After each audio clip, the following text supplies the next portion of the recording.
And I'm I'm just curious on the guy's side. It believes at the adult level, internal leadership is just as important or more important than coaching leadership. So, Dom and Mike, I wonder if you could comment on the room and the culture and the leaders in the room that you really rely on, or they help you with the culture and all the years you've played and coached. Dom?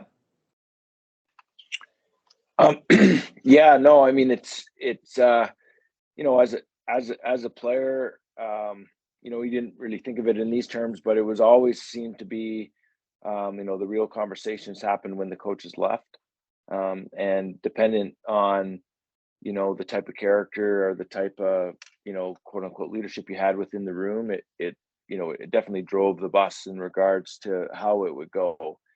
Um, as a coach, even more so, you know, been a part of teams where, you know, the the character factor wasn't didn't factor in as much as in the selection of players, and it you know, the culture of the team was definitely affected by it, right? Even just one in the American League, it's a little bit different. You have you kind of your younger prospects, and then you have your older guys that are kind of veteran guys. But in the years that we had older guys, older veteran guys, that were in the room and understood, you know, that you're not always going to be agreeing with everything the coach is saying, but to be able to kind of guide the conversations afterwards, um, the difference was night and day. You know, and just so yeah, you know, it was interesting just to hear, you know, in regards to on the women's side, whether you know, you have somebody within, and interesting to hear that there wasn't much time spent by the coaches in the rooms. That makes sense to me. We have locker monitors that kind of monitors, you know, as far as having, you know, in there for the girls. But yeah, no, it's the leadership group within the team, and how you you know, the relationship you have with that leadership group. Like, I know there was years where we had, you know, leadership groups and we'd bring guys in and talk to them, but it was all just seemed like a formality, and everybody was just checking the boxes, and there really wasn't much in the way of, um yeah, everybody, like, they were coming in and they would tell us what we thought, you know, what they would tell us what they thought we wanted to hear, and it was likewise, and nothing was ever really accomplished. You know, and I guess it comes, you know, on a different topic, comes down to your leadership's group is have somebody that's not afraid to, you know, to ruffle your feathers a little bit, as a coach, but as I say, that those tough conversations that we had, definitely you saw the result on the other side, because there were actually, you know, a benefit in having those types of conversations. I don't know if Mike's still on. I don't know. Yep, Mike, yep. go ahead, Mike. Yeah. Well, you definitely got to find a leader that is not influenced.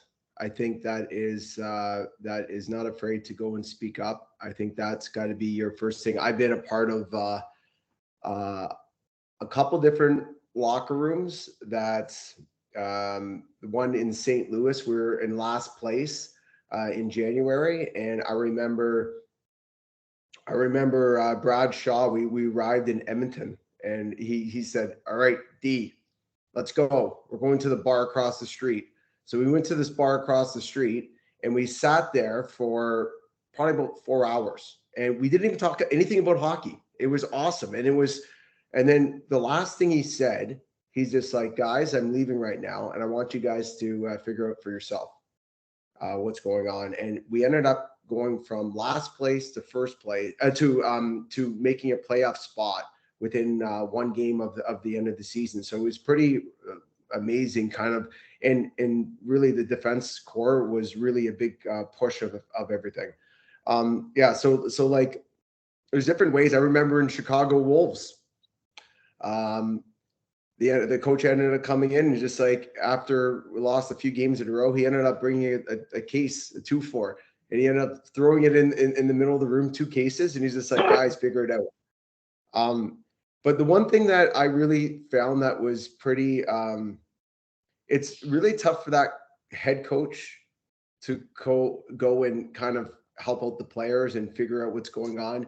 I think you almost got to rely on your assistant coaches, because it's a lot easier to talk to the assistant coach. I feel that a lot of guys are very shy about the head coach. The assistant coach, I remember in Tarian was the head coach, and he would come in and he'd be like, just obviously I don't have a good French accent, but he would come in there and he just go nuts. And then the assistant coaches would come in and like, okay, so really what he really meant was blah, blah, blah. And he kind of went through his whole thing. And the coaches actually ended up talking to all of us and the assistant coach. And it was kind of it was a nice little buffer between the head coach and the assistant coaches. They had it set up pretty well. But yeah, I think that captain has to be a person that's not influenced and somebody that is, I wouldn't call it tattletaling, but basically putting it, laying it out exactly what's going on. So. It's great. I'm just wondering, I don't know how many women are left at Kim, would you be bringing a case of beer into the female room and the adult side? I'm trying to equate this with the national team in terms of how we listened or communicated with players. And I think if that was a weakness, I mean, I wasn't really in national team dressing room, so I can't speak to that. But thinking back to some of the pro teams I was on my first year, I played for Brampton against Sammy and all, and it was the first year the Arrows ever lost the provincial championship, so we were pretty good. And our coach knew what he didn't know, and he barely ever came in the room. Basically Vicky ran the whole team, and Vicky and Hef and Dupes were our top line, so that was pretty good. And he didn't even try to teach. It was basically Vicky's show, and that's where we but he was okay with that. He was just there to cheer us on and support us and get us what we needed. So in some ways that was ideal. But if I look inside that room, you had a lot of people who are now our coaches or leaders in the game who were in that room and capable of doing it. Some of my years of pro were less so, and maybe guys who came from the guy side who tried to be a little bit more of dictators to us. And I think that's the balance point. Maybe you could speak to that, Wally. When that the players in the room, every pro team I played on with the women had 4 or 5 Olympians. They know more than you. They played at a higher level than you. And how do you manage that? I'm not saying the way the guy in Brampton did it was necessarily ideal, although we had a ton of success.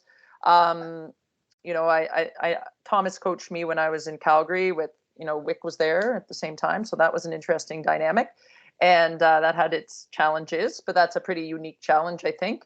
They had a couple spats on the ice where we just wanted to find the quickest hole to crawl into. And Tim could, I'm sure, tell some stories of that as well. But, then you've got Cassie and Sistorix, and it's basically the whole Olympic team, didn't have to, not a lot of other leadership needed there to make it run.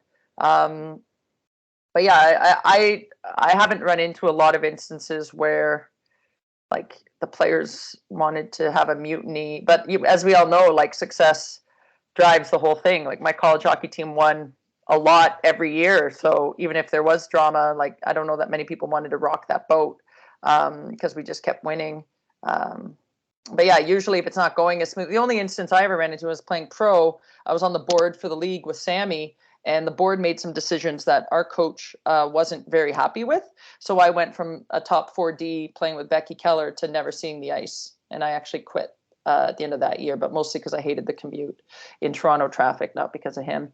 But that was a very political, and I knew exactly how that all happened. But yeah, I haven't had a lot of instances with it. And in minor hockey, again, success unfortunately like people will let coaches get away with stuff that I constantly hear stories of guys who are coaching 5 or 6 teams. They don't even know the names of the girls on the teams. They cancel games at the last minute. They're complete jerks, and they're on the board of the association that they're at. So they just get away with murder, and people keep signing up for their teams. I mean, the thing is, these coaches are known entities. It's different in pro. You get drafted, you get traded, like you don't have control, right? But in minor hockey, you have a choice. At least in Toronto, you have a choice. You're not beholden to any particular team or association. There's, free travel, in terms of you don't have a card. So why people decide to, sign up with coaches who, operate in maybe not so great ways is beyond me. But people make that choice knowing quite a bit of information, and they still do it. Those are the ones that really concern me, because ultimately the choices are being made by the parents and not necessarily by the athletes. If we're talking about,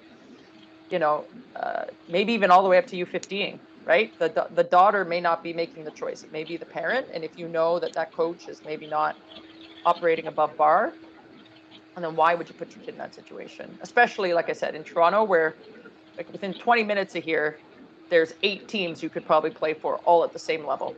Like, you don't need to make that choice. Anyways, I got to run, guys, because the children's are calling. So Wally, thanks for the opportunity.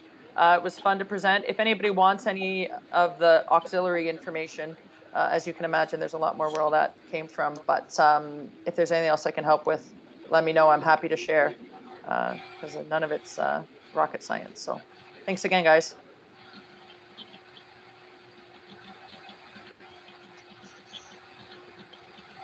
You're muted, Wally.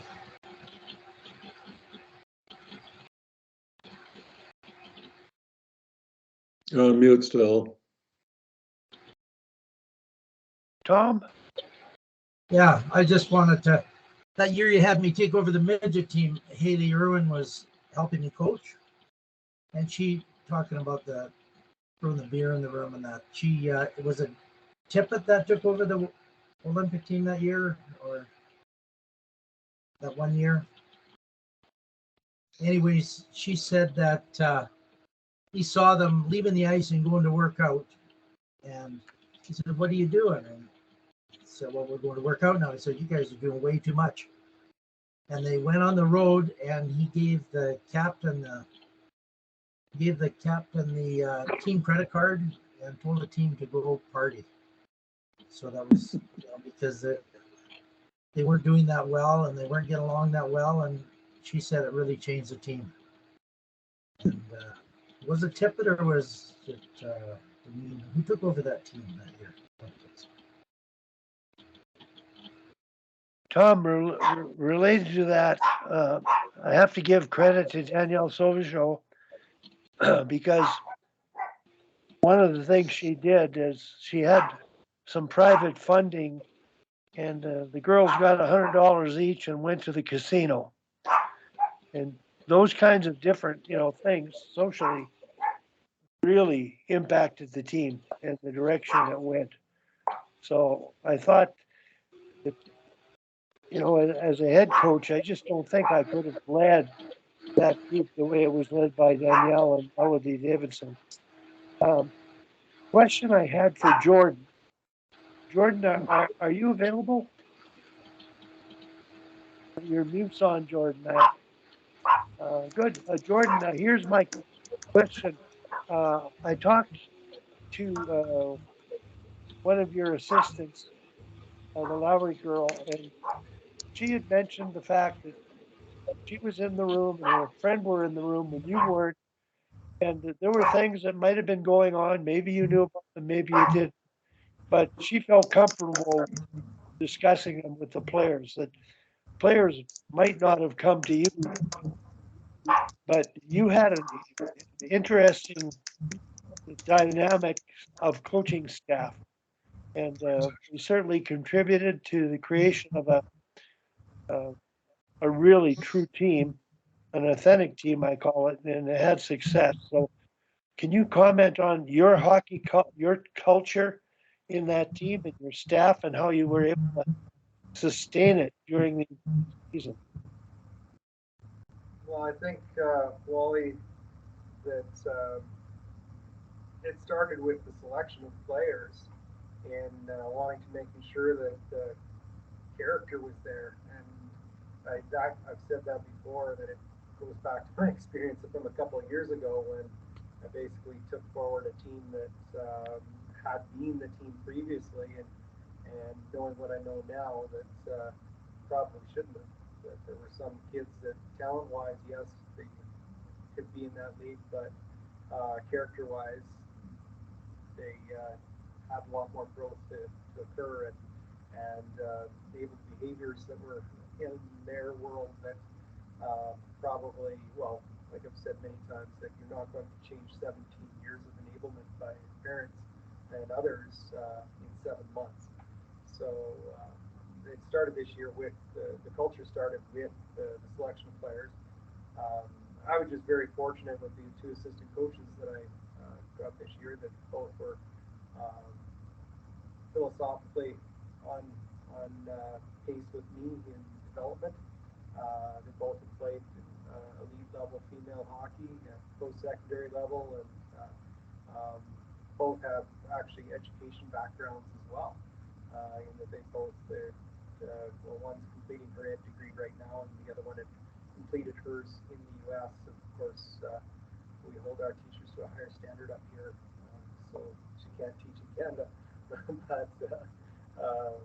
it's one of those things that is a little frustrating for her, in that she's got to take more coursework to be able to teach up here. But yes, Wally, I think back to what Mike was talking about, how an assistant coach plays a different role than head coach, that players do feel at times that the assistant coach is more approachable, and that piece. But I would say that Sorry, Jordan, I was trying to get my speaker on. You're not coming through quite as loud as normal. So, Dave, you've still got your hand up. Sorry, I'll push it closer. I'm on my desktop. I can't hear you. Okay. Yeah, I'm just saying that my assistant coaches are more approachable, I guess, as Mike had said, than the head coach at times. And but I also look at it as similar to what Peter Smith had said, that you as a head coach have to make yourself accessible, and I was always there well before any practice or game, and stayed right till the last player left. And reason for that is because with these kids, they're all driving themselves, and I wanted to make sure that they all had a way to get home, which included after one of our games having to help a player from the opposing team boost her vehicle because her battery was dead. And it was kind of funny, the one player that I knew always would be prepared for everything, well, she had the booster cables, and but none of them knew how to use them. And one of the parents that was there said that, well, we had to YouTube this the last time. And another parent that was standing there said, well, he grew up on a farm because I know he knows how to do this. So ended up helping her. But it's one of those pieces that I think that the whole, back to the culture piece, there were a lot of things that we did cognizantly along the way to building that culture. And I think back to, there's a couple of things always that solidify teams in my mind, and it's either adversity and having to face adversity and going through that adversity piece, or it's something on that social side of things where they get to know each other on the social side. So we did a lot of team builder pieces in that, and we actually faced some adversity early on in the season with no bus showing up and having to carpool to Edmonton, and some of those pieces where it threw kids off and threw their parents off, and so that resiliency piece comes in. But I don't know, as a player, it was always seemed like a line brawl or a bench brawl or something like that that would bring a team together, or some off ice party that just happened out of the blue. That was one of those ones that you didn't quite expect, that just where the planets aligned and everybody came together. So those sort of things. But in minor hockey, of course, neither of those are ones where you'll have any part of. I think I thought back to Dom. I think you were talking about in Europe about the rookie initiation stuff over there, where it was kind of a scavenger hunt type of thing, and how that brought everybody together. And so there's lots of those types of things. And I know that Hal was concerned about not being able to be in the room. I always felt that the dressing room is the players' room anyway. That there are times for the coach to be in, but for the most part, it needs to be theirs. And so yeah, we come in before the game, usually 7 minutes to ice, and it was always really similar time, as well as after a game we'd follow in, and that was it. But I think those routine things are important for them to count on, that you're not changing it up all the time, and yeah, that room piece. But one of the challenges, Wally, that I think one of the biggest challenges is that leadership group piece, and that we put letters on kids' jerseys, and but we don't talk to them enough about what that means, and we don't work with them on that piece. That just because you have a letter on your jersey doesn't mean you need to solve all the world's problems, or that you're the go-to person. That it does come with some responsibility and in being a role model and that sort, but you're provided with that letter because of the things, the characteristics that you have, not necessarily because you need to be superhuman. So, but I find lots of times that, especially at the start, the kids don't necessarily know what to do with that letter that got sewn on their jersey, though they're proud to have it. So I think that takes a lot of coaching as well. That's a long ramble, Wally. I was listening in. Today is my first day back to school after being off after my procedure, and I really appreciated Kim's presentation, and then I had to go teach floor hockey and watch the physicality piece, which was great in a school that probably has 80% of the kids wouldn't play hockey, that they play soccer. And to see them play floor hockey, though, they're still as competitive as kids that are hockey players too. So it's kind of fun. Jordan, thanks very much. Dave, have you got your hand up?